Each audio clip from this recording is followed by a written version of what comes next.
Story: I wish you weren't my wife, millionaire husband said. On anniversary, pregnant wife did the unexpected. Before we begin, subscribe to the channel and tell us in the comments. Can success excuse erasing the person who helped create it? Stay to the final scene, because no one will lose a company by magic tonight. The consequences will unfold through evidence, lawful choices, parenthood, and time. Sometimes one sentence does not end a marriage. It reveals how long the marriage has already been ending. The grand ballroom of the Crescent Monarch Hotel shimmered beneath towering crystal chandeliers, each reflection dancing across polished marble floors like fragments of a perfect illusion. Soft violin music floated through the air, while waiters moved silently between tables covered in white roses and golden candlelight. Every influential face in New York's business world seemed to be present. Investors, executives, politicians, celebrities, and journalists had gathered to celebrate the 10th wedding anniversary of billionaire entrepreneur Ethan Holloway and his wife, Claire Whitmore. From a distance, they looked like the definition of success. Claire stood gracefully beside her husband in an elegant ivory maternity gown that gently embraced the curve of her pregnancy. Her long blonde hair rested softly over her shoulders, and her calm blue eyes carried the quiet warmth of someone protecting a life more precious than her own. She smiled politely at every guest, thanking them for coming, never asking for attention. Ethan, dressed in an impeccably tailored black tuxedo, accepted congratulations with effortless confidence. Cameras adored him. Reporters repeated his latest achievements. Every headline called him the visionary who had built one of America's fastest-growing companies from nothing. No one noticed that Claire had spoken fewer than 20 words the entire evening. As dessert was served, the master of ceremonies raised his microphone. "Ladies and gentlemen, let's hear a few words from the couple who inspire us all." Thunderous applause echoed through the ballroom. Ethan accepted the microphone with the relaxed smile everyone expected. He thanked the guests. He praised his company. He joked about success. Laughter rolled across the room. Then his eyes drifted toward Claire. For one endless second, the ballroom became perfectly still. His smile faded. "I wish you weren't my wife." The sentence landed with horrifying simplicity. Just 7 quiet words that cut deeper than any public argument ever could. The laughter vanished. Forks stopped halfway to plates. A champagne glass slipped from someone's hand and shattered somewhere near the back of the room. Claire didn't blink. She didn't cry. She didn't ask why. Instead, she looked at Ethan with an expression so peaceful that several guests instinctively lowered their eyes, unable to understand what they were witnessing. Ethan cleared his throat, almost as though he had merely made an awkward joke. "I think we'd both have happier lives if we'd never married." The photographers who had spent the evening chasing glamorous anniversary portraits suddenly hesitated, unsure whether to lower their cameras or keep recording history. Claire slowly reached for her wedding ring. Every movement felt impossibly gentle. She twisted it once, twice, then she slipped it from her finger. Without saying a single word, she placed the ring carefully beside Ethan's untouched champagne glass. Its faint metallic sound against the crystal echoed louder than the orchestra. She rested one hand over her unborn child. Then, unexpectedly, she smiled. Not the smile of someone defeated. Not the smile of someone pretending everything was fine. It was the quiet smile of a woman who had finally stopped carrying a burden no one else could see. She picked up a small ivory envelope that had remained beside her dinner plate throughout the evening. She neither opened it nor explained it. Holding it close, Claire turned toward the exit. Hundreds of eyes followed her across the ballroom. No one dared stop her. No one understood why she looked lighter with every step she took away from the stage. Behind her, Ethan remained frozen beneath the chandeliers, unaware that the sentence he had spoken only moments earlier had not destroyed Claire Whitmore. It had awakened a future he never imagined was waiting just beyond the ballroom doors. Long before Ethan Holloway became the billionaire every business magazine admired, there was a tiny office above an old bookstore where ambition outweighed comfort and dreams were larger than the room itself. The paint peeled from the walls. The heater barely worked. The only luxury was a second-hand coffee machine that groaned louder every morning than either of them ever complained. Claire Whitmore loved that place. Not because it was beautiful, because every blueprint scattered across the desks carried a future they believed they were creating together. Back then, Ethan was brilliant, relentless, and endlessly optimistic. He spoke about changing industries with the certainty of someone who had never imagined failure. Investors rejected him. Banks dismissed him. Friends quietly suggested he find a safer career. Claire never did. She sat beside him through every rejection letter. She rewrote presentations until sunrise. She corrected contracts. She built financial projections. She researched competitors while balancing freelance design projects that quietly paid their rent. Whenever Ethan lost confidence, she found enough for both of them. No headline would ever mention those nights. Years later, newspapers would call Ethan a self-made visionary. Claire smiled every time she read those words. Not because they were true, because correcting them no longer mattered. The first major investor walked into their office on a freezing February afternoon. He barely looked at Ethan. Instead, he studied the market analysis spread across the conference table. Who prepared this? Ethan hesitated. Claire looked up from her notebook. I did. The investor nodded slowly. This is the smartest risk assessment I've seen this year. After the meeting ended, Ethan wrapped his arms around her. We did it, he whispered. Claire believed him. She always believed the word we. Months became years. The company expanded from one cramped office to an entire downtown floor. Employees arrived. Departments formed. Reporters started calling. Television interviews followed. Something else quietly changed. Claire's name disappeared from conversations. Let Ethan handle the interviews. People recognize his face. It's better branding. Each explanation sounded reasonable on its own. Together, they slowly erased her. Claire never argued. She preferred solving problems to collecting applause. When Ethan accepted an award for Entrepreneur of the Year, she watched from the audience instead of the stage. He thanked investors. He thanked mentors. He thanked his executive team. He forgot to thank the woman who had written the speech in his pocket. The audience rose in applause. Claire joined them.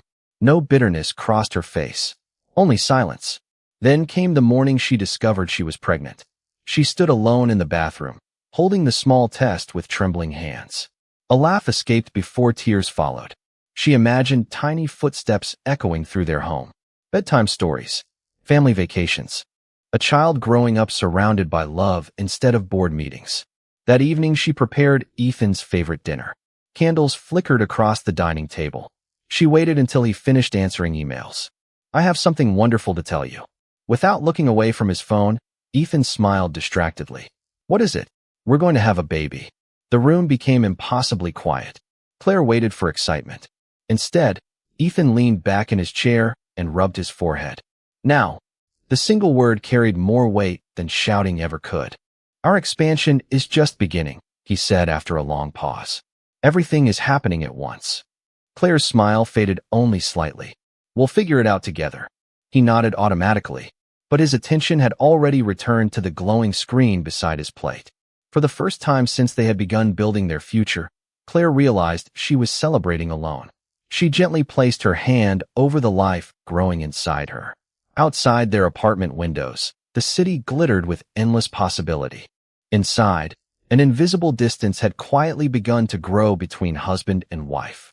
Neither of them understood then that it would eventually become wide enough to swallow an entire marriage. Rain had already washed away the footprints outside the Crescent Monarch Hotel by the time Claire Whitmore reached the sidewalk. Behind her, the ballroom still glowed with music, laughter trying desperately to recover from the shock Ethan Holloway had left hanging in the air. No one followed her. She did not expect anyone to. Her right hand rested gently over the child growing beneath her heart. Her left held the small, ivory envelope she had carried throughout the evening. It felt heavier now than it had only minutes earlier. A black sedan slowed beside the curb. Before Claire moved, her phone rang. The caller was Harrison, the retired attorney who had advised the startup years earlier. He confirmed the driver's full name, license number, and destination, then asked whether she preferred a hotel car or a ride arranged by her sister. Only after Claire verified the information with the concierge did she enter the sedan. Exhaustion had not erased her caution. The city lights blurred across the rain-covered windows as the car moved quietly through Manhattan. Claire never asked where they were going. Somehow, exhaustion had replaced curiosity. 20 minutes later, the sedan stopped in front of an old brick building overlooking the Hudson River. It wasn't a luxury office. It wasn't a law firm. It looked almost forgotten. Inside, warm lamps illuminated shelves filled with leather-bound books instead of computer screens. A grandfather clock ticked steadily in the corner. Waiting beside the fireplace stood an elderly attorney with silver hair and perfectly pressed navy suits that seemed untouched by time. He smiled gently. Claire Whitmore. She recognized him immediately. Mr. Harrison? Nearly 6 years had passed since she had last seen him. He had once served as legal advisor to the small startup she and Ethan built together. I was hoping, he said softly, that tonight would never arrive. Claire lowered her eyes. So was I. He motioned toward 2 chairs. I watched the broadcast. She remained silent. There are moments, Harrison continued, when one sentence changes everything. Claire finally looked at him. I didn't come here for revenge. I know. You always said patience was stronger than anger. He nodded. And you listened better than most people. For a long moment, neither spoke. Only the clock measured the silence. Finally, Harrison reached into an antique wooden cabinet and carefully placed a weathered cedar box onto the table between them. Its brass lock reflected the firelight. Claire stared at it without touching it. You kept it. I promised I would. She slowly traced one finger across the worn lid. Memories returned all at once. Late nights, coffee-stained business plans, handwritten partnership notes, dreams shared before success changed their language. This box, Harrison said quietly, has remained sealed exactly as you instructed. Claire closed her eyes. I hoped I'd never need it. So did I. He unlocked the brass clasp. The lid opened with a soft creak. Inside rested dozens of carefully organized folders, signed agreements, early corporate records, original ownership schedules, handwritten research journals, and a single flash drive wrapped in protective fabric. Nothing inside looked dramatic. Yet Harrison handled every page with extraordinary care. Do you remember what you asked me 6 years ago? Claire answered almost in a whisper. To protect the truth, until protecting my marriage was no longer possible. The attorney nodded. I honored that request. She picked up the flash drive. Her reflection shimmered across its polished surface. So this is what remains. No, Harrison corrected gently. This is what has always existed. Outside, thunder rolled over the river. Inside the office, Claire took a slow breath and carefully closed the cedar box once more. She had walked out of the ballroom believing she was leaving behind her past. Instead, she had just placed her hand upon the one thing capable of rewriting everyone else's future. The following morning, Holloway Dynamics appeared exactly as it always had. Employees hurried through revolving doors with coffee in hand. Assistants filled conference rooms with reports prepared before sunrise. The company continued operating, but Ethan Holloway arrived distracted. His anniversary speech had spread across social media overnight, and senior managers avoided mentioning Claire whenever he passed. At 9 o'clock, Ethan entered the boardroom. The acquisition proposal, he said. Let's begin. Board Chair Rebecca Sloan did not open the presentation. We have another matter first. The company's general counsel placed a sealed memorandum in front of every director. During the night, Harrison had delivered authenticated copies of early formation agreements, ownership schedules, voting documents, and archived correspondence through counsel rather than appearing unannounced. The files had been placed under a litigation hold. Independent outside lawyers had completed only a preliminary review, but they had found enough discrepancies between the original records and later corporate histories to recommend a formal investigation. Ethan looked toward the empty chair at the end of the table. Where is Harrison? In the conference room next door, Rebecca said. The board invited him to answer limited questions. He does not represent the company, and he will not remain for our deliberations. Harrison entered carrying a slim document case, not the cedar box Claire had left in his office. He greeted the directors, then placed a certified copy of the original share schedule beside the general counsel's memorandum. What are you trying to prove? Ethan asked. Nothing today, Harrison replied. Independent counsel will determine what the documents establish. I am here to explain where the originals were stored, how the copies were made, and why Mrs. Whitmore preserved them. The large screen displayed a secure index. Founder's notes, early investment contracts, meeting minutes, voting agreements, emails, financial projections, revision histories. Many carried Claire Whitmore's name. One director opened the first expansion model. Another compared its metadata with the version archived by the company. She prepared this analysis, a director said. And the first investor presentation, another added. The restructuring proposal too. Ethan stared at the screen. He recognized the work. Years earlier, Claire had prepared drafts at their kitchen table, and he had carried the final versions into meetings. He had not forged her name or stolen stock. He had done something quieter. He had accepted a story in which her labor gradually became his instinct. Harrison answered questions about the files, but offered no conclusions. Before leaving, he placed one written statement in front of the chairwoman. It authorized the company to verify Claire's records while preserving every legal claim and defense. You were simply expected to remember, he told Ethan. Then he left. The board did not remove Ethan that morning. It did not freeze his bank accounts or declare Claire the owner. Instead, the independent directors approved a document preservation protocol, retained outside counsel, and required a second authorized signature for major acquisitions and related party transactions while the review continued. Ethan remained chief executive, but he was recused from decisions concerning his own conduct. Outside the glass walls, employees continued ordinary work. Products shipped. Customers called. Markets remained open. Only one assumption had begun to collapse, that Holloway Dynamics had been built by one extraordinary man with no one else's hands beneath the foundation. Rebecca closed the meeting with a sentence Ethan would remember for years. This board will follow the evidence. Not your marriage. Not the headlines. The evidence. For the first time since the ballroom, Ethan understood that the truth would not arrive as revenge. It would arrive as a process he could no longer control. 3 weeks later, Claire Whitmore stood beside a hospital window as dawn painted New York in pale gold. Close to her due date, Claire felt the contractions come steadily. Her sister Sarah held her hand while nurses prepared the room. Her phone remained off despite requests from journalists. There was no crisis to solve or reputation to protect. Only a child ready to enter the world. Across the city, Ethan sat inside his office reading another request from independent counsel. The review had not stopped the company, but it had changed every room he entered. Directors asked questions instead of accepting assurances. Major transactions required another signature. Employees had begun sharing memories of Claire's work through confidential interviews. His assistant knocked and handed him a note. Claire had gone into labor. Sarah had notified him because Claire had authorized only that message in the hospital location. Ethan stood immediately. No vote required him to remain. No director blocked the door. This time, the choice was entirely his. He left the office within minutes. At the hospital, Claire concentrated on Sarah's voice and the rhythm of the monitors. Pain narrowed the world to breath, pressure, and the promise that each moment brought her closer to her child. Then a baby's cry filled the room. Clear, strong, alive.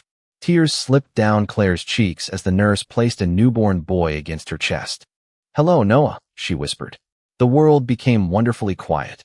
Tiny fingers wrapped around hers. Nothing else mattered. Not stock certificates. Not headlines. Not the sentence beneath the chandeliers. Only the heartbeat resting against her own. Ethan reached the maternity floor shortly after the birth. Claire had instructed the hospital not to admit visitors until she had rested and to share no medical details beyond the general condition she authorized. A nurse told him that Claire and Noah were stable. He asked once whether Claire wished to see him. The nurse checked, returned, and gently said no. Ethan nodded. "Please tell her I understand." He left the flowers on a public table rather than asking staff to deliver them. He waited nearly an hour, knowing that waiting gave him no right to enter, but unwilling to repeat another easy absence. Before he went home, he wrote a note. "I arrived too late to protect our marriage, but I will not treat fatherhood as another title.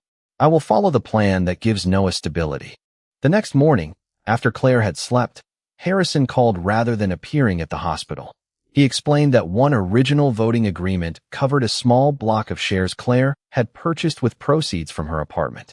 The agreement let those shares support one director nominee at a shareholder vote and required mediation before certain extraordinary transactions. It did not let Claire seize the company or control the board. "You have time," Harrison said. "Nothing needs to be signed from a hospital bed." Claire looked at Noah sleeping against her shoulder. "Prepare the notice for review after I go home. The nominee must be independent of both of us." A week later, after consulting her own corporate counsel, Claire signed the notice. She nominated a retired compliance officer with no personal loyalty to either spouse. Beneath her signature she wrote, "Protect the company. Protect its employees. Use only the rights the agreement provides. Never use them for revenge." The shareholders and board followed the governing documents. Claire exercised only the limited rights she possessed, and the independent candidate was later elected by the required vote. When Harrison asked whether she felt victorious, Claire kissed Noah's forehead. "No, I feel responsible." Beyond the hospital windows, another business day began. Inside the quiet room, Claire understood that she had gained something more valuable than control over a corporation. She had reclaimed control over the boundaries of her own life. The independent review took months, not days. Outside counsel compared formation documents, tax records, board minutes, emails, and the versions of company history used in public materials. The final report did not declare Ethan a fraud or transfer the corporation to Claire. It confirmed something more precise. Claire's work had been substantial. Her small equity interest and written voting agreement were valid. Several expenses had never been reimbursed, and specific design and strategic services had never been formally compensated. Public descriptions of Ethan as the company's sole architect had overstated his individual role. At the same time, the evidence showed that Ethan had led the company, raised capital, assumed major risks, and lawfully held the controlling interest recorded in the corporate books. The board adopted reforms, an accurate founder history, conflict of interest rules, protected reporting channels, and independent approval for major related party transactions. Ethan remained involved only after accepting limits on his authority and issuing a factual correction approved by counsel. He was not destroyed. He was required to become accountable. At a private board meeting, Rebecca placed the final statement before him. "You can disagree with the language," she said, "but you cannot ask the company to publish a story the evidence does not support." Ethan read the correction twice. It credited Claire's formative contributions without calling her an owner beyond the shares she actually held. It acknowledged his leadership without repeating the myth that he had built everything alone. He signed. The market reacted with less drama than the ballroom audience. Some analysts criticized the company's past disclosures. Others praised the independent review. A few investors reduced their positions. Most waited to see whether the reforms worked. Employees continued receiving paychecks. Projects continued. The company became less dependent on Ethan's personality and more dependent on written rules. Claire accepted reimbursement for documented expenses and compensation for specified work. She declined a public victory tour. No employee should lose a job because two people failed to tell the truth about each other, she told Harrison. The divorce followed its own lawful pace. Claire's attorney filed a summons and complaint in New York Supreme Court, and Ethan was personally served away from cameras. Temporary agreements addressed housing, medical insurance, support, and communication about Noah. Neither spouse tried the marriage in the press. Ethan initially spoke about access to his son as though fatherhood were an executive privilege. His matrimonial attorney corrected him. "A parenting arrangement is not a reward for the richer parent," she said. "The question is what serves Noah's health, safety, and stability. Show up. Learn his routine. Cooperate with his mother. Do not use gifts to compete with consistency." Because there was no evidence Ethan was dangerous, Claire did not seek supervised visitation. They agreed to short daytime visits after she returned home, with familiar caregivers nearby during the earliest weeks simply because Noah was a newborn and Claire was his primary caregiver. At the first visit, Ethan arrived early carrying diapers and the exact formula Claire had listed. When Noah cried, Ethan looked toward her in panic. Claire showed him how to support the baby's head and walk slowly. She did not comfort Ethan or discuss their marriage. She helped Noah become calm with his father. It was not forgiveness. It was co-parenting. There were setbacks. Ethan missed one visit because of an overseas call and expected Claire to rearrange the week. She refused. He sent an expensive silver rattle. She returned it and asked him to bring diapers instead. He became angry, then embarrassed, then quiet. The next month he attended every visit, took an infant CPR course, and learned Noah's feeding schedule. Trust was not measured by speeches. It was measured by ordinary repetitions, arriving, listening, returning the child on time, and never criticizing the other parent within hearing distance. For the first time in his life, Ethan began building something no investor could value for him. Over the next year, the legal cases moved through documents, conferences, and negotiated decisions rather than public spectacle. Claire did not ask a divorce judge to punish Ethan for being a cruel husband. She sought an equitable division of marital property, recognition of documented separate contributions, appropriate support, and a parenting arrangement centered on Noah. Their attorneys resolved most financial issues without trial. Claire kept her original shares in Holloway Dynamics. The company reimbursed verified expenses and paid agreed compensation for clearly documented work, but the settlement did not invent stock or ownership that formation records had never granted. Ethan retained his lawful interests subject to the governance limits adopted by the board. Parenting changed more slowly. After the missed visit, Ethan stopped expecting Claire and Noah to reorganize life around his calendar. Short visits became half-days. Half-days became Saturdays. When Noah was old enough, the schedule expanded to overnights. Ethan learned allergies, bedtime songs, pediatric appointments, and the difference between buying a child something impressive and knowing what made him feel safe. The parents used a co-parenting application for schedules and medical updates. A neutral parenting consultant helped them resolve practical disagreements before they became court motions. Claire encouraged Noah's relationship with Ethan when it was safe and consistent. Ethan stopped treating cooperation as surrender. Neither spoke negatively about the other within Noah's hearing. The corporate settlement followed the same discipline. In private mediation, Claire, Ethan, and authorized company representatives agreed on language for the historical correction, compensation supported by records, and procedures for future founder disclosures. A photograph from the original office entered the corporate archive beneath a simple description. Claire Whitmore, early strategic and design contributor. It was accurate, meaningful, and supported by evidence. Claire eventually stepped away from regular corporate involvement while retaining the rights attached to her shares. She used part of the settlement to establish the Whitmore Foundation, supporting women whose education or careers had been interrupted by caregiving, financial hardship, or unexpected motherhood. She refused to name the program after revenge. She wanted it associated with opportunity.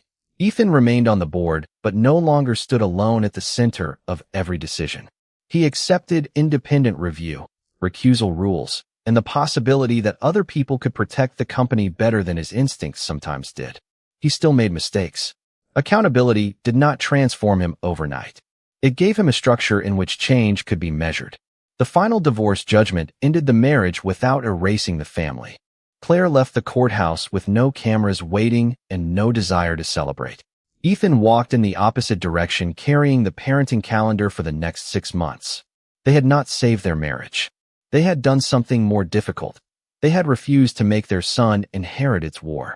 5 years passed without another public confrontation. Headlines faded beneath newer stories.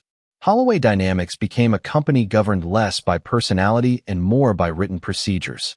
The reforms survived changes in directors, market pressure, and Ethan's occasional frustration with limits he once would have ignored. That endurance mattered more than any apology. Claire disappeared from business television and began appearing in community newsletters. The Whitmore Foundation funded scholarships, child care assistance, and return-to-work programs for women rebuilding interrupted careers. Its largest project was a learning center in Queens with classrooms, a small library, and an outdoor courtyard shaded by maple trees. Claire designed the building herself. Every entrance was wide, every hallway bright, and every room included a place where a child could wait safely while a parent studied. On a warm September afternoon, the center prepared for its annual scholarship celebration. 6-year-old Noah raced across the courtyard carrying a paper airplane covered in blue marker. "Mom," he shouted, "watch this one." Claire turned from a group of scholarship recipients just in time to see the plane circle once and land in a planter. "It almost reached the fountain," she said. "It did reach it yesterday. Then yesterday's airplane deserves the trophy." Noah laughed and ran to retrieve it. He had grown into a curious boy who measured success in books finished, friends made, and how long a paper airplane remained in the air. He spent school weeks with Claire and alternating weekends with Ethan under the parenting plan. The schedule had changed as he grew, but one rule remained. Noah was never responsible for carrying messages between his parents. Ethan arrived 20 minutes early for the event. Years earlier, arriving early would have meant an assistant had mismanaged his calendar. Now it meant he had promised Noah he would help repair the airplane before the children's presentation.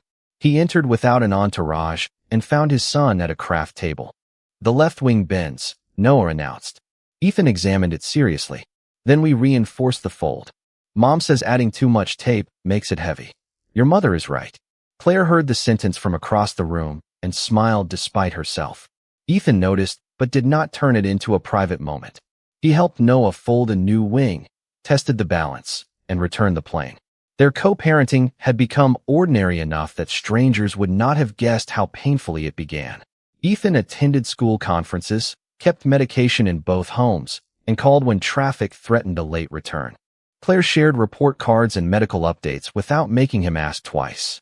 They were not friends in the easy sense, and they were not moving toward reconciliation. They were two adults practicing respect because their son deserved to see it. Harrison, now fully retired, stood beside Claire near the library doors. "You built something remarkable," he said. Claire watched a mother guide her toddler into the childcare room before entering an evening class. "I built something that lets people continue," she answered. "Different from a company?" "Not entirely. But here, no one has to disappear for someone else to be seen." Across the courtyard, Ethan held the repaired airplane above his head while Noah counted down from 3. The plane crossed the fountain and landed near the stage. Noah shouted as though he had won a championship. Ethan looked toward Claire. He did not claim the design. He pointed to Noah, then to her, acknowledging both people who had helped it fly. The gesture was small. That was why Claire trusted it more than a speech. As evening settled over the learning center, families gathered beneath strings of warm lights for the scholarship ceremony. Students displayed the careers they hoped to begin again: nursing, engineering, teaching, architecture, and accounting. Claire listened carefully. The final recipient was a 53-year-old widow named Patricia who had left college 3 decades earlier to raise 2 children and care for her husband through illness. When Patricia accepted a scholarship to finish a social work degree, the courtyard rose. Claire understood that starting again was not reserved for the young. Noah sat between his parents during the ceremony. He leaned against Claire when he grew tired and handed Ethan the paper airplane when applause made it difficult to hold both. Neither parent treated the arrangement as symbolic. It was simply the shape their family had taken. After the guests began leaving, Noah ran toward the fountain with several children. Ethan and Claire remained near the stage, stacking abandoned programs. "I read the foundation report," Ethan said. "The child care grants doubled completion rates." Claire looked at him. "You read the whole report?" Noah said I should understand what his mother builds. That sounds like him. Ethan folded one program along its center. "There was a time when I thought being accountable meant losing authority. And now I think it means accepting that authority should have limits before someone gets hurt." Claire boxed the remaining programs. Their private apology had happened years earlier. These words showed that Ethan had kept thinking after apologies stopped earning attention. "I used to ask when everything fell apart," Ethan continued. "I blamed the board meeting, the records, the media. But those things only revealed what was already broken." Claire watched Noah launch his airplane beneath the lights. "The sentence at the anniversary did not end our marriage." "No," Ethan's voice softened. "It showed me I had stopped protecting it long before." They stood quietly. Some memories required only an honest name. Noah returned, breathless. "Dad, you're taking me to soccer tomorrow, right?" 8:30. "And Mom is coming to the game?" "I'll be there," Claire said. Noah nodded, satisfied. "Good. Coach says families should cheer, but not yell instructions." Ethan raised an eyebrow. "That rule may be directed at your mother." Claire laughed. "You were removed from the sideline last month." I was passionately clarifying the offside rule. "In 6-year-old soccer?" Noah groaned. "Both of you need practice." He took both parents' hands because the parking lot was dark. They walked to the gate, where the parenting schedule resumed its ordinary shape. Noah hugged Claire, then climbed into Ethan's car for the weekend. Claire checked that his backpack and inhaler were inside. Ethan confirmed Sunday's return time. "See you at the game," he said. Claire nodded. "Drive safely." As the car left, Noah waved through the window. Claire watched until the taillights disappeared. Behind her, the learning center stood open for an evening class. In one bright room, Patricia arranged new textbooks across a desk and began again at 53. Claire understood then that justice had never been the sound of Ethan falling. It was the sound of doors opening, for her, for Noah, and for people who had believed their chance had passed. Fortunes can be rebuilt, companies reformed, and a broken marriage reshaped into a respectful family. Dignity returns through truthful records, lawful choices, consistent parenting, and recognizing another person's worth before pride erases it. Noah's paper airplane rested beside the fountain, its repaired wing lifting slightly in the night breeze. It had flown because several hands had helped shape it, and because no one needed to pretend otherwise.